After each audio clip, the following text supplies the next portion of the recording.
Do you ever feel like you listen to people who are ahead of you in business and you're like, how do they get there? Like, how do they just know what they're doing? I have felt that tons of times, but I just want to say that when it comes to team and hiring, I still feel like I have no idea what I'm doing. And you might be like, why am I listening to this episode then? I'm just going to be real with you and just tell you what's worked for me.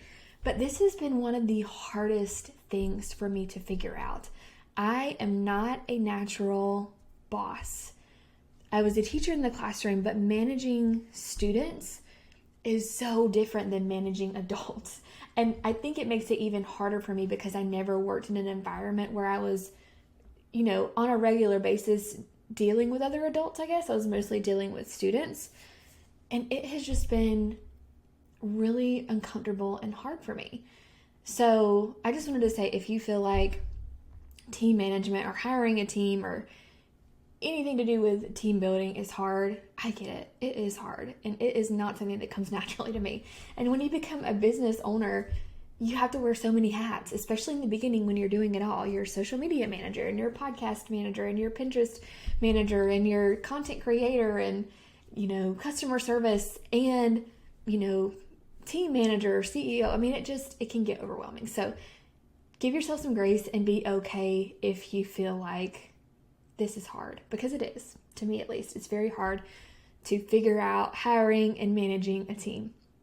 So I'm just going to tell you kind of the process that I went through, and then I'm going to talk about the team that I have now. And I feel like we really have a good team set up, so I'll talk about that at the end. So when should you make your first hire? I would say you want to be making some money first, obviously. And when you feel like you are so busy doing the day-to-day admin tasks that you can't focus on the bigger picture, that's when I would think about hiring your first team member. And who should that first team member be? Typically, it's a virtual assistant, a VA. And they are usually able to do a variety of different tasks. They're not experts in one specific area, usually, but they can answer emails or make an Instagram post or, schedule an email. So when those day-to-day tasks become too much, for me, I was overwhelmed with customer service. So I had launched my course. I was, kind of doing all the things by myself, but answering daily emails and being inside our members only Facebook group and it always being all on me. I just felt like I was so consumed with being the customer service person that I couldn't do a launch or plan anything because that was what I was doing with my time. So that's when I decided to hire my first virtual assistant. So that's probably who you're going to want to hire first. And the best thing that I would say to do is to, as you are going through your week, make a list of everything that you do. Write down everything or put it in a Google Doc, everything that you're doing every day. So answering emails, managing your Facebook group, scheduling an Instagram post, making the graphic, writing the captions, actually putting it into Facebook to schedule it. Write down all the things that you're doing. And then what are some of the things that you can train someone else to do? And the first hire, at least for me, it's going to be hard to give up control of your baby, your business. And I get that, but it's going to free you up to really think about where your business can go. And again, I'm still not great at this. I still struggle with giving up control, but I'm getting better. So you can definitely get better. So where do you find a VA when you're first ready to hire someone? There are so many places. I'll tell you where I have found my team members. So I found a virtual assistant in a Facebook group for virtual assistants. So this was actually a Facebook group of someone who was teaching people how to be a virtual assistant. So I joined that group and I found someone that I thought would really work with my business well. And that's what I did. I hired that person. Other places that I have found team members, the two that I have now actually were part of my programs. So I got to know them through my programs. They really got to know me and my business, and then I hired them that way. I've also hired a virtual assistant via Upwork, upwork.com. So lots of different places. I feel like the best place I have found has been people that were already in my programs. But if you're new or you maybe haven't launched a program yet, then Facebook groups and places like Upwork can definitely work for you. So let's talk about, okay, well, what can a virtual assistant do? Like, what am I hiring this person to do? So I just kind of made a list of things that my virtual assistants have done for me. So answering customer service emails. So you give them access to your customer service email, your contact email. I actually have now made a separate email just for customer service. So I have like hello@meetthebalance.com and then support@meetthebalance.com. And I give them access to that email. And every day they go in and they check and they answer emails for me. And of course, it took some training. It also took me writing some templates for questions that I was getting over and over and over. I would just write out a template and then they could just fill in, for that specific email. Managing my members only Facebook group. So when someone joins my program, they get access to a Facebook group. So accepting people into the group and making sure they're actually a member.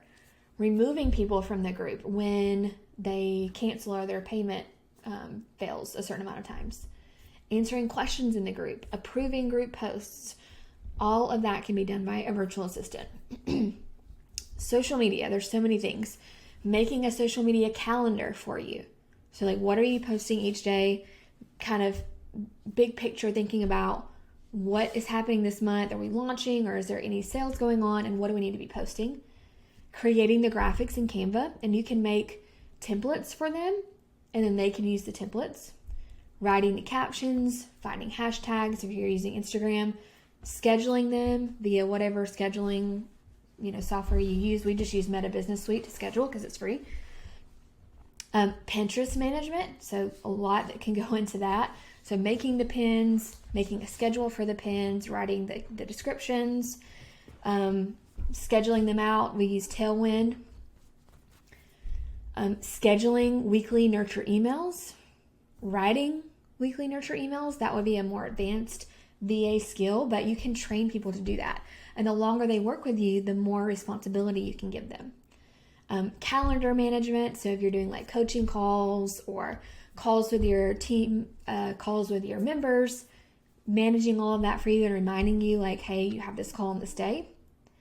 Making landing pages for you. So you could have like a template for a landing page where people sign up for a freebie and then they can make a new one for you for a new freebie using that same template. Managing failed or canceled payments. So emailing the person and saying, hey, your payment failed or your payment was canceled. Do you want to update your credit card information or whatever? And then if not, removing them from the course, removing them from the Facebook group. Helping with launch tasks. Oh my gosh, live launches got so much better and easier for me when I had just one VA. It was amazing because I was doing so many things and I would be exhausted after live launches. Even though I loved it, I needed some help. So all of the things that go into live launching, they can help with that. So those are just some of the tasks that VAs can help with. And of course, it's going to depend on your business and what all you're doing. So that's why it's important to write down everything that you do every day and think about, what could I hand off to a VA so that I free myself up to grow my business more? And then as you are doing these tasks, video yourself doing them. I use Loom, but there are lots of free screen recording tools. Video yourself, put those videos in like Google Drive or something and organize them. So like all of the customer service things that I do, here are the videos for those. All of the Pinterest things that I do, here's videos of me doing them. And break them down into small pieces. Like, here's how I make the graphics and captions. Here's how I schedule them. You could put them all in one video, but I like breaking them up into smaller videos just to help the person that I hire. And then when you get ready to hire a VA, it's going to be so much easier to train them. So, that is basically it for making your first hire. And then you can go from there. But you're probably going to want to wait till you're making some money.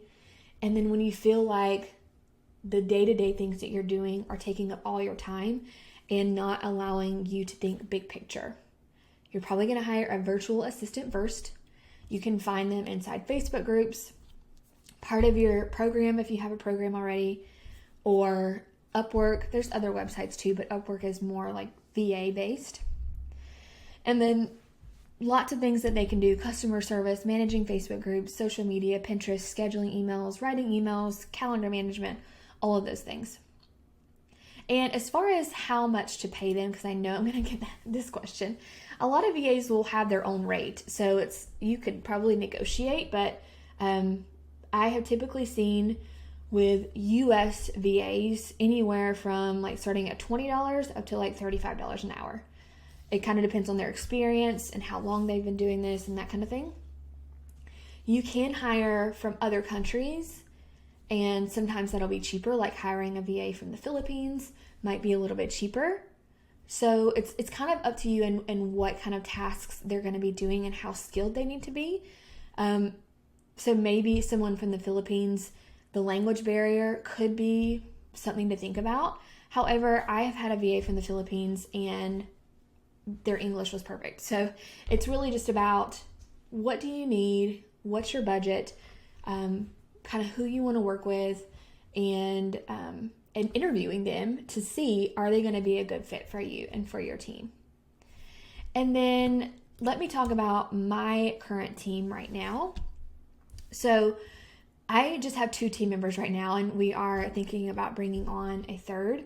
So right now I have an online business manager. She actually started out as more of a VA. I found her from one of my programs. So I opened up a VA position and I said, apply here. And she knew me because she was part of one of my programs, and then she applied. I interviewed her, and I actually didn't even put her in the position that I was hiring for. I could see that she was really good at project management and organization, and I really needed that. So she kind of started with some small tasks, and then now she has moved all the way up to online business manager, where she is basically managing all of the projects in my business. So like if we have a launch, she manages all that and she just assigns me things. Now, an online business manager is not something that you need in the beginning, but as your business grows and you have all of these moving pieces, it can really help keep you sane. She keeps me sane. And she has just been amazing. So Emily is in that role. And then we have another girl who is a customer service kind of manager. So she answers emails for both of my businesses. So she's inside both inboxes because I still have my teacher business and then my online course business. She does that. She manages both of my members only Facebook groups. She also manages launch Facebook groups. So she really is interacting with the customers. She manages failed payments and canceled payments. I'm trying to think. She also does a little bit of social media for me, for my teacher business. So she is kind of doing multiple roles. And then we are thinking about right now hiring a VA for repurposing our podcast. So taking the podcast and making it into a blog post, posting it on YouTube, because right now my online business manager is doing that, but just having someone else kind of take over that role. So we will be doing that in the next couple of weeks, but that is really all my team. I don't have a big team. I don't want a big team. I love the close-knitness of my team and that I knew them already. Oh, and so the customer service manager, she was also in one of my programs. I actually reached out to her and I could see that she was just really good at getting things done and she was really smart. So I reached out and I said, hey, I have some few kind of one-off tasks. Do you have any extra time and do you want to do these for me?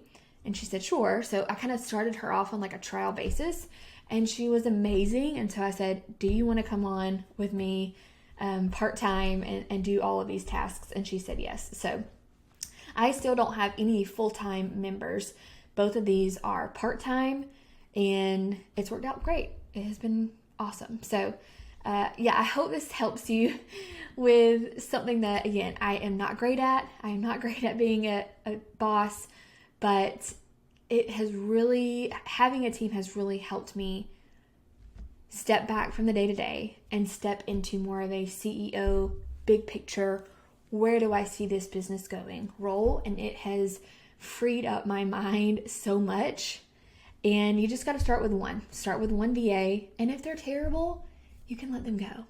So you're not stuck with them. So I feel like that's the fear of a lot of people. Like, what if I hire this person and they're terrible? it's okay. You can let them go. And yes, that's going to be uncomfortable, but that's part of business. And you can try someone else. So if you're thinking about hiring your very first virtual assistant, I hope it goes well.